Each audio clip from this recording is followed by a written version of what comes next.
네, 여러분 오늘 뉴스 재밌게 들으셨는지 모르겠습니다. 정규제 칼럼입니다. 오늘은 제가 매주 화요일 날 쓰는 제 한경 정규제 칼럼을 읽어드리고 약간 설명도 하고 하겠습니다. 제목은 마이너스 금리 도덕성을 파괴한다, 이런 제목입니다. 마이너스 금리 도덕성을 파괴한다. 한번 들어보시겠어요? 역사의 긴 기간 동안 대부 이자는 아주 자비로웠을 경우 연 10%였다. 세금도 10%에 수렴되었다. 기독교의 11조는 카이사르와 하느님이 금화에 대한 소유권을 다투었을 때조차 10%였다. 아마도 농업이 산업이 된 이후 1만 년 동안 농업사회의 잉여 생산물이 총생산의 10% 범위를 넘지 않았기 때문일 것이다. 잉여 생산의 총량이야말로 조세와 이자의 자연적 한계였던 것이다.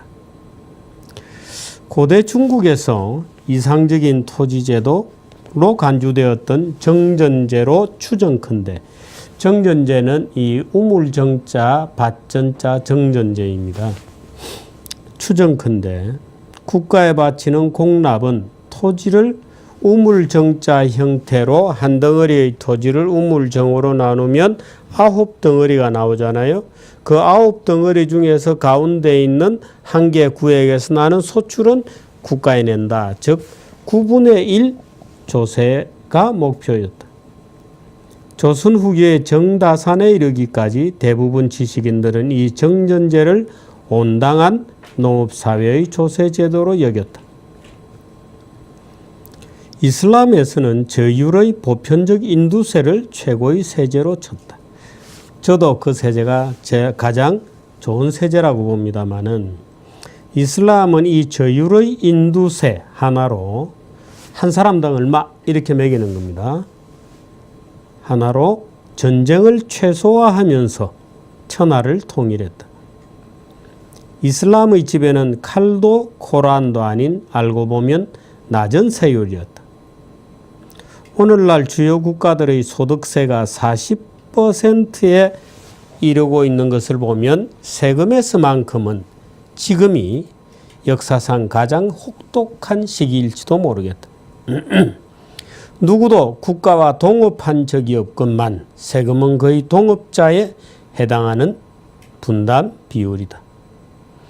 이처럼 가파른 누진세도 없었다. 이자는 그러나 제로 이자율도 없지 않았다. 기독교에서나 이슬람에서나 이자놀이는 언제나 죄악시되었다. 하느님의 피조물이 아닌 것이 자식을 낳는 이식이죠. 자식을 낳는다는 것은 납득이 어려웠다. 그래서 금전거래에는 언제나 이교도, 즉 유태인을 중간에 끼워 넣었다. 샤일록이 안토니오에게 빌려준 3,000 두가트는 이자가 제로였다. 샤일록은 유대인이었지만 친구인 안토니오에게만큼은 이자를 받지 않았다. 아마도 살 한 덩어리를 더욱 극적으로 보이도록 하기 위한 복선이었을 것이다. 피를 흘리지 않고 한 파운드의 살덩어리를 떼어내라는 말도 안 되는 억지를 부리고서야 사건은 종료되었다. 이자는 우리나라에서도 언제나 가혹했다. 중세 조선의 이자와 지대는 가히 착취적이었다. 원금의 3분의 2에 육박했던 시기도 있었다. 100%를 넘지 못한다는 규정이 있었던 것으로 미루어 그 이상도 많았다.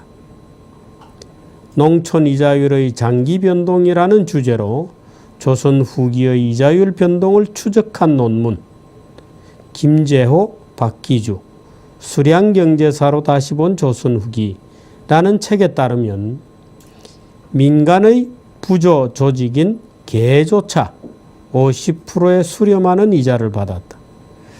보통은 월 5% 이자였다. 법정 한도는 연 20%였지만 지켜진 적이 없다. 특히 조선 후기 개항장에서 일본인에 의한 대출은 월 10%를 넘어서기도 했다. 월 10% 같으면은 연 120%입니다. 서길수 1987년 논문. 전 산업사회에서 대부이자는 너무도 높아서 금융업이라기보다는 신분제를 유지하기 위한 장치였다는 의심이 들 정도다. 중세경제에서 고리대라는 것은 분명 4.16의 파운드 살점보다 무거웠다. 채무자는 거의 필연적으로 인신의 구속, 즉 노예로 떨어질 수밖에 없다. 반역을 도모하거나 고리대를 쓰는 것은 노예가 되는 가장 빠른 길이었을 것이다. 지금 바로 그 이자가 역사상 처음으로 마이너스로 떨어지고 있다. 너무 높은 이자는 필시 착취적이었을 테지만 너무 낮은 이자 혹은 마이너스 이자는 어떻게 해석되어야 하나? 저축을 몰아 투기의 먹잇감으로 내준다는 면에서 그것은 부도덕하다. 절약과 절제, 즉 지금의 소비를 미래의 소비로 연기하는 것이야말로 인간 도덕의 원천이다. 마이너스 금리는 인간 특성의 원천을 파괴한다는 면에서 죄악이다. 국가가 특성을 파괴하는 일이 기어이 일어나고 말았다. 일본의 마이너스 금리는 부동산 투기 붐을 만들어냈던 덴마크와는 분명 다른 반응을 불러내고 있다. 일본 국회의 히스테리컬한 비판도 일리가 있다. 더구나 일본은 노령화 사회다. 인구의 3분의 1이 연금소득자다. 마이너스 금리는 연금소득을 여지없이 파괴하면서 미래 희망의 싹을 잘라버린다. 10만 엔을 예금하면 이자가 10엔짜리 동전 한 입이라면 앞날은 없다. 우리 돈으로 100만 원 저금하면 연 이자 수익이 100원짜리 동전 하나이죠. 1억을 저금하면 만 원짜리 한 연 이자. 10억을 저금하면 얼마인가요? 10만 원. 참 끝내주죠. 그 이자가 뭐 이자율이 0.00 이렇게 나가는 이자율입니다. 마이너스 이자는 고리대금보다 더 엄청난 파괴, 즉 시간 가치의 파괴, 득성의 파괴를 불러올 것이다. 모처럼 제가 금리에 대해서 한번 생각을 해봤습니다. 너무 높은 이자도 우리를 하여금 비명을 지르게 하지만 너무 낮은 이자도 사실은 미래가치, 지금의 내가 절제를 하고 참고 유혹을 절제하고 저축하고 하는 그런 미래의 특성을 모두 파괴해버리죠.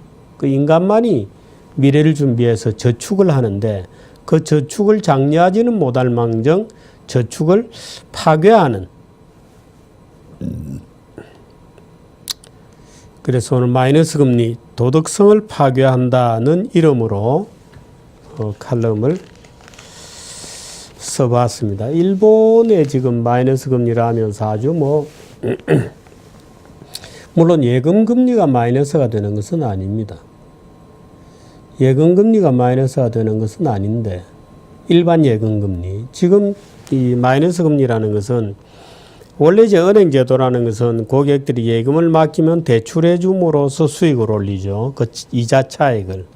근데 예금과 대출 사이에 미스매치가 있을 수 있으므로 예금했던 사람이 돈을 찾으러 오는 경우를 대비해서 어느 정도는 지급 준비금을 쌓도록 하고 나머지는 대출을 해줍니다. 근데 그 지급 준비금으로 쌓는 것은 그대로 쌓게 하고 보통 은행들이 돈이 남으면 지급 준비금을 초과해서 중앙은행에 예치해서 약간의 이자를 받는데 이 중앙은행에 예치하는 돈을 예치를 못하게 더 대출을 해주라고 마이너스 금리를 매기는 거죠. 말하자면 벌금을 매기는 겁니다.